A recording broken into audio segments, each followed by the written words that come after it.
علیکم ورحمۃ اللہ وبرکاتہ۔ الحمد للہ رب العالمین الرحمن الرحیم مالک یوم الدین، اشہد ان لا الہ الا اللہ واشہد ان محمدا عبدہ ورسولہ، اما بعد فاعوذ باللہ من الشیطان الرجیم، بسم اللہ الرحمن الرحیم۔ قال اللہ تعالی ومن يتبدل الكفر بالإيمان فقد ضل سواء السبيل۔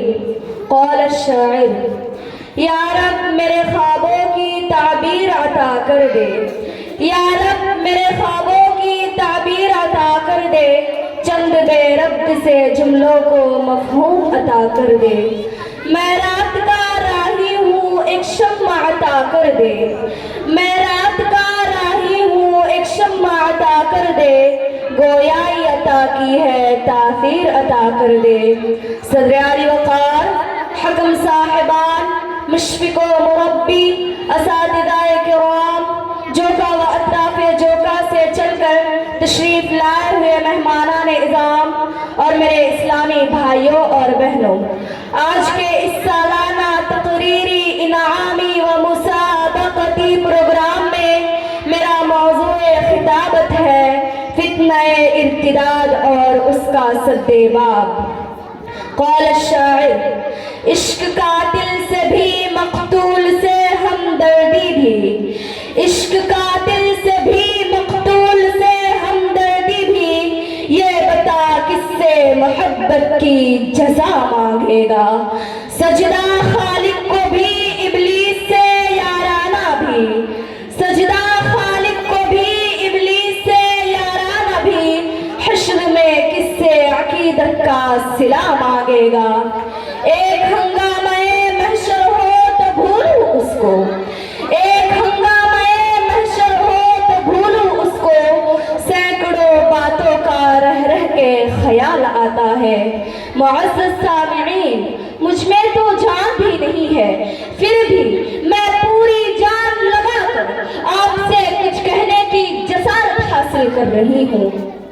ہم سب کے لیے تو ڈوب مر جانے کی بات ہے، اور امت کے لیے، اور غیرت کی وجہ سے نہیں، غیرت دینی کی وجہ سے، اور دنیا کی وجہ سے نہیں، آخرت کی وجہ سے۔ بچوں کے سلسلے میں ہر ماں باپ کی محبت ایسی ہوتی ہے کہ اگر ایک کانٹا بھی چبھ جائے تو ہمیں تکلیف ہوتی ہے، اور ان بچوں کو جہنم میں بھیجنے کا انتظام کر رہے ہیں، اور ہمیں گھبراہٹ بھی نہیں ہو رہی ہے۔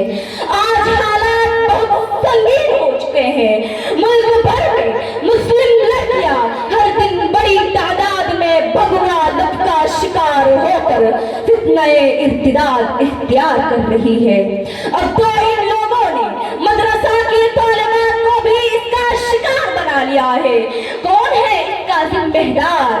آخر کیسی دردناک خبر ہے، اور دردناک خبر کے ساتھ ساتھ دل چھلنی کرنے والی بھی، کیونکہ مدرسہ کی عالمہ بھگوا لت کا شکار ہی نہیں بلکہ مرتد ہوئی، اور ایک غیر مسلم لڑکے کے ساتھ شادی کرائی گئی، اور باقاعدہ ایک مندر میں شادی کرائی گئی۔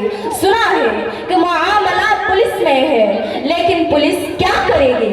سب جانتے ہیں کہ جو قوم کی بچی ہے وہ قوم کے لوگ بھی کچھ نہیں کر سکیں گے، کیونکہ انہیں فکر ہی نہیں ہے کہ بچے اور بچیاں تاریکی کے انوار میں ڈھکیلے جا رہے ہیں۔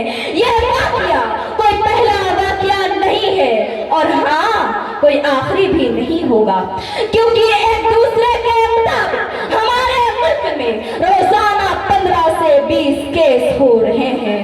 صرف ممبئی جیسے بڑے بڑے شہر میں روزانہ 2 سے 3 کیس ہماری بچیاں کورٹ میرج کر کے دوسرے مذہبوں میں داخل ہو رہی ہے اور عدالتوں میں رجسٹر ہو رہی ہے۔ سوچئے کہ معاملہ کتنا خطرناک ہو چکا ہے، کتنا نقصان ہو چکا ہے۔ اور ایک سروے کے مطابق دہلی سے جڑے ایک ضلع میں 18 مہینے میں 12 کیس کیوں ہو رہا ہے؟ محترم سامعین، فتنہ ارتداد غیروں کی ایک منظم سازش ہے، یہ کٹر فرقہ پرستوں کا ایک حربہ ہے کہ مسلم لڑکیوں کو دامے فریب میں پھنساؤ۔ ایسا کرنے والے کو مہمانہ انعام دیا جا رہا ہے، ان کو مکمل تحفظ دیا جا رہا ہے، رہائش کے لیے مکان دیا جا رہا ہے۔ مسلم لڑکیوں کو اپنی جھوٹی محبت کا یقین دلانے کے لیے قیمتی تحائف کا انتظام کیا جا رہا ہے۔ خوبصورت 5G موبائل، قیمتی ہار اور ہر وہ چیز جس سے کہ مسلم لڑکیوں کو ان کی جھوٹی محبت کا یقین ہو جائے۔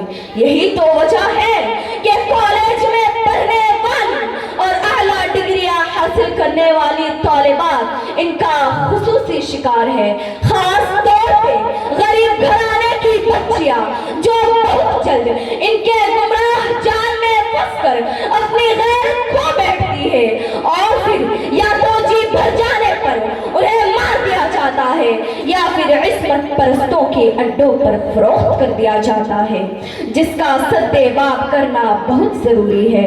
محترم سامعین، ان سب میں ماں باپ کی غلطی کم نہیں، یہ جانتے ہوئے بھی کہ موبائل معلومات کا خزانہ ہے تو گناہوں کا سمندر بھی، پھر بھی وہ اپنی نور نظر کو مہنگا سے مہنگا موبائل دلاتے ہیں۔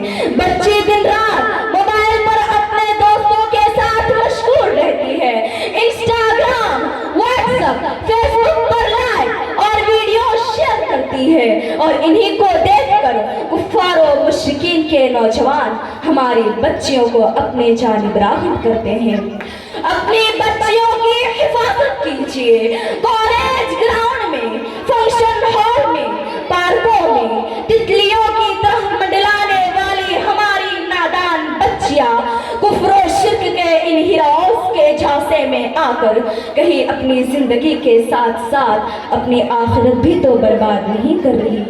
محترم سامعین، اس کا ایک حل بس یہی ہے کہ آپ یعنی والدین موبائل دیکھنا بند کریں۔ پہلے آپ ٹی وی پر سر کھپانا بند کریں، پہلے آپ فیشن اور یانیت سے توبہ کریں، پہلے آپ حی علی الصلاۃ پر لبیک کہیں، پھر اپنی بچیوں کی تربیت کا اہتمام کریں، ان کی آمد و رفت غیر مسلم سہیلیوں کے ساتھ بات اور غیر مسلم دوستوں کے ساتھ کال چیک کریں، موبائل کی خرافات کو ان کے ہاتھوں سے چھین لے۔ آن لائن اسٹڈیز کے نام پر بچی پڑھائی کرتے کرتے بھٹک تو نہیں رہی، اس کا دھیان رکھے۔ بالغ ہوتے ہی بچی کی شادی بیاہ کا انتظام کیا جائے۔ حضور صلی اللہ علیہ وسلم کی روشن ارشادات سے ان کے آنچلوں کو منور کرے۔ انشاءاللہ فتنہ ارتداد کا طوفان رکے گا، ورنہ نہ سمجھو گے تو مٹ جاؤ گے اے ہندی مسلمانوں، نہ سمجھو گے تو مٹ جاؤ گے اے ہندی مسلمانوں، تمہاری بیٹیاں لٹ جائیں گی اے ہندی مسلمانوں۔ ذرا شرم و حیا کا ان کو تم فیضان سکھلاؤ، ذرا شرم و حیا کا ان کو تم فیضان سکھلاؤ، کہیں لختے جگر برباد نہ ہو جائے اے ہندی مسلمانوں۔ والسلام علیکم ورحمۃ اللہ وبرکاتہ۔